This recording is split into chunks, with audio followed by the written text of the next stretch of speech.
Well, let's go to Abuja now. Here's Gloria Umezoke. Gloria.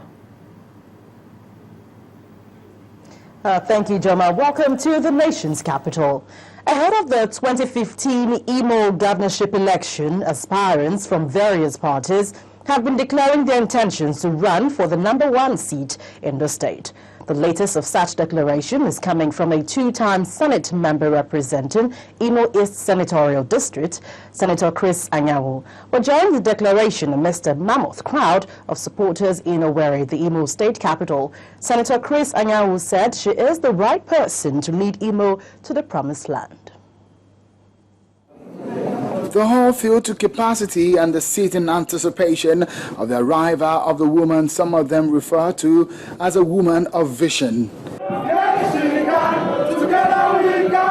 And here she comes into the hall as she is ushered in with songs and dancing. Senator Chris Anyanwu, representing Imo East Senatorial District, is serving a second tenure at the Senate and chairs the Committee on Navy. She is also a member of the Women Affairs Committee. She has served as Commissioner for Information in Imo State in the 80s. Senator Anyanwu is a seasoned broadcast entrepreneur who has backed several media awards. She arrives in the company of her husband and supporters, chanting the slogan, "Yes, she can." Senator Chris Anyanwu has served 2 terms at the Senate, and now she guns for the #1 seat in Imo State on the platform of the People's Democratic Party. The chairman of a campaign advisory committee reels out the senator's profile. She has equipped herself. She is prepared for leadership. She went to Harvard more than 5 times to equip herself and studied leadership. And when she steps up to declare intention, her focus appears to be on leadership. I am a brand for success. The perfect solution for the millions of Imo people who are frustrated and disappointed with our recent underachieving leadership. Having obtained a nomination form, Senator Anyanwu joins 21 others aspiring to grab the PDP's ticket, but she is the only female aspirant. With her planned programs and vision for the state, the party primaries will determine how far she can go. Sheung Okimbale, Channels Television News. Well, former Minister of the Ministry of Niger Delta Affairs, Orubebe, has picked the nomination form of the People's Democratic Party to vie for the Delta State governorship seat in 2015. Mr. Orubebe picked the nomination form at the National Secretariat of the ruling party in Abuja amid cheers from supporters. The aspirant promises to initiate policies that will improve the welfare of the people of Delta State.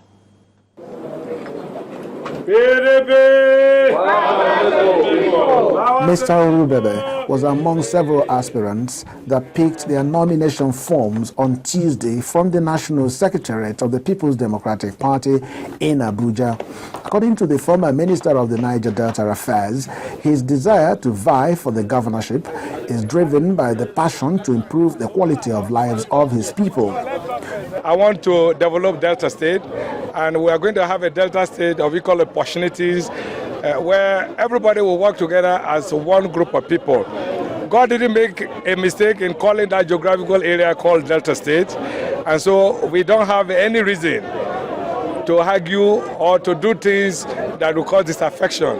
Mr. Orubebe and his supporters believe that his pedigree as a grassroots politician is a huge advantage over other aspirants. Experience is something that you can't buy. I am a born politician. I started as a councillor, from councillor to local government chairman, then board director, advisor to the governor, state chairman of a party, and minister for over 6 years and 3 months, which had never happened in the history of this country. You understand that God has deposited a lot of knowledge in me, and that is what I want to deposit in Delta State. This is the ordained governor of Delta State because he has his roadmaps of how we can develop the Delta. He has the interest of Delta at heart, and he knows what it is to bring up the state to the limelight so that everybody can be impressed, everybody can enjoy the plenty wealth God has given us in Delta State. I am implicitly confident that he will be the governor because he has been doing his homework and he is likable by the people. The activities culminated with a special prayer at the Living Faith Church, where the aspirant committed his aspirations in the hands of God. Only anointing only comes within the spirit of this commission, the spirit of excellence, in the mighty name of Jesus. Oh, by the spirit you are distinguished. Favor, divine preference, divine partiality is lavished upon right now. For the former minister, the race to the Delta State Government House has begun, and surely with high expectations from Deltans.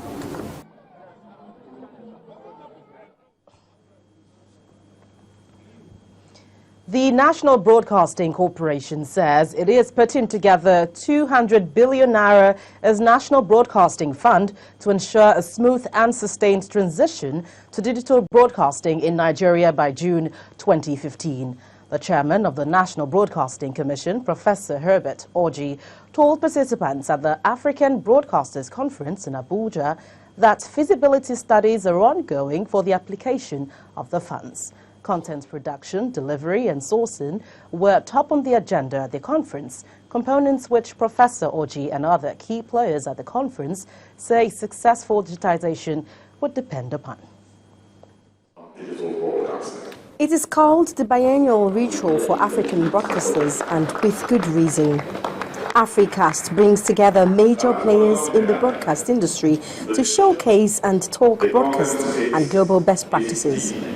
This year, the focus is on content, how best to produce it, source and deliver it, especially knowing that content is a key driver for successful digital broadcasting. Our focus really is in the dimension of content, how it's created, how it's distributed, how it's shared, how it's monetized, how do we create a market that impacts on sustainable creation of this content. We need to improve on our content considerably. We need to give it life, give it birth, give it that soul that makes it relevant to the people and makes it interesting. We have so much that we can generate as content. Anytime, any day, wake up some people, I can tell you, they can give you a list of possibilities in terms of content. What is not there is the money to match those expectations. Where will the money come from? Beyond content, however, funding and adequate infrastructure also play important roles, and federal government has plans for a national broadcasting fund. NBC is putting together a 200 billion naira national broadcasting fund. 200 billion naira national broadcasting fund. We are on stage 2 of the preparations towards the establishment of this fund.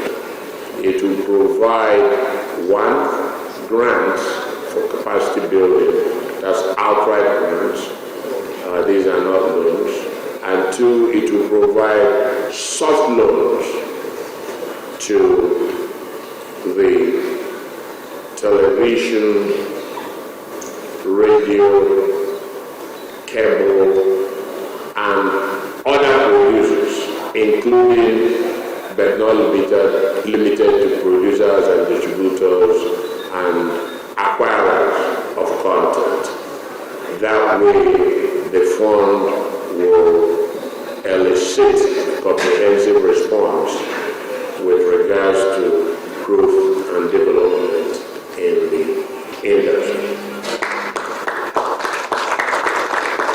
There are several proposals and strategies for generating revenue to support the broadcast sector, so that there will be adequate infrastructure and a robust content base. The consumer is the kingdom where content is king. And these key players in the broadcast industry say that content is key to the success of digitization in Nigeria and in Africa. And though the possibilities and benefits are huge, attention must be paid to important things first, such as funding for the production, sourcing, and delivery of digital broadcast content. Omelogo Nadi, Channels Television News. The Ogun State government says it will leverage on the agricultural subsector to jumpstart the industrial revolution of the state. To effectively achieve this, the state governor, Ibikunle Amosun, has promised to reconstruct the old railway line that passes through Yewa South and North and Ifo local government areas of the state. While touring Yewa South area of the state, the governor insists his administration will not betray the confidence reposed in him by the people of the state.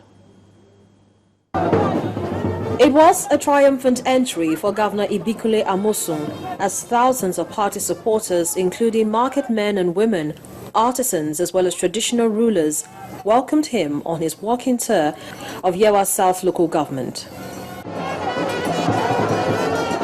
The reason for this love and appreciation may not be unconnected with the monumental infrastructure and giant strides of the administration in the state. Hospitals, model schools, education, wealth, ahead, and so on and so forth. It has been doing marvelously well. And my prayer is that coming back second time, it will perform much more than that. He has done more than anybody in the last 50 years. The only one probably who have done better than him in terms of what we are, the legacy. Maybe we'll be talking about Olowo. Governor Amosun promised the residents that agriculture will be given a pride of place with the resuscitation of the old light railway line to ease transportation of agricultural produce. You know, in those days, without the train leaving from Idogo, they cannot leave Lagos. And I make bold to say this. So what is wrong with us? So we are doing that, and that's why we said one of the stations that we will be doing will be in Ota. From what I will get to Minas South, I want to get to Minas South. You can be rest assured that you will probably come from Owode, you will come like that to Ilaro, and it will get to Idogo. The Owode-Ilaro roads are also to be rehabilitated, and when all of these are put in place, it will no doubt boost the development in the area as well as the state. When the news at 10 returns, the National Food Drugs Administration and Control, NAFDAC, insists on protection of good and strong brands from counterfeits. That's in business news. Please join us again.